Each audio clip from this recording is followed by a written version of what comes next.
Hello दोस्त, नमस्कार। हमारे यूट्यूब चैनल सखी शैली में आप लोग के स्वागत बा। ताई सुनल जाओ गंगा माई के गीत। बहुत प्यारा सा गीत बा। गंगा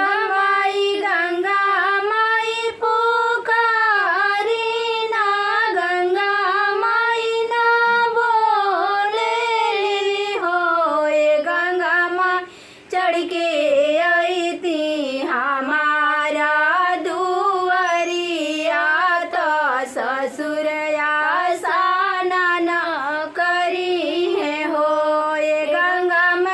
चढ़ के आई थी हमारा दुआरिया, तो ससुर आसाना न करी है हो। ससुर जी के धोती हम काचारा सभा पुनवा पाई भी हो।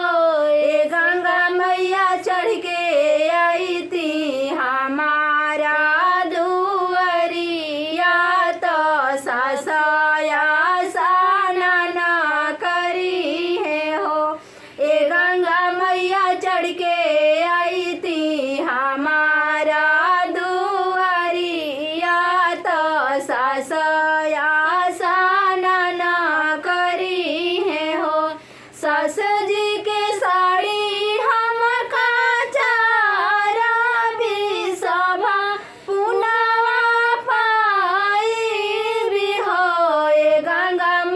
चढ़ के आई थी हमारा दुआरिया, तो स्वामी आसाना न करी है हो।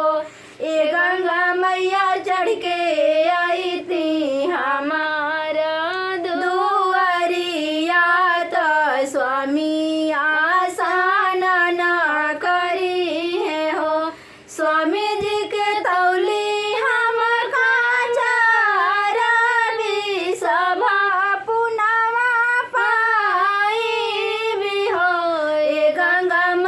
चढ़ के आई थी हमारा दुआरिया, तो सभा पुनवा पाई लेती हो।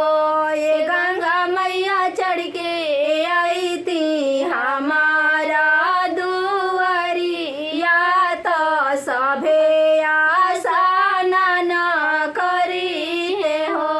ये गंगा मैया चढ़ के आई थी हमारो दुआरिया, तो सभे आसाना न करीते हो। सस मोरे कहेली बांझनिया गोतनिया ताना मारेली हो।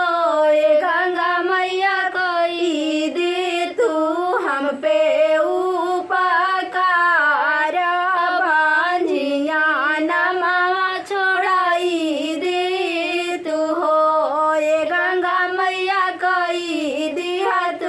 हम पे उपकार बंझिया नाम छोड़ाई दे तू हो। गंगा माई पुकारे ना, गंगा माई ना बोले हो। ये गंगा माई चढ़ के आई थी हमारे दुआरिया, तो सभे आसाना न करी है हो।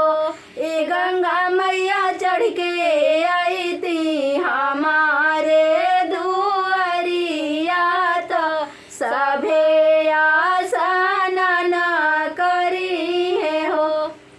धन्यवाद। गीत अच्छा लागल हुई गंगा माई के तो लाइक करम जाओ और शेयर करम जाओ और कमेंट में जरूर बताएम जाओ कि हमने के गंगा माई के गीत कैसा लागल हो।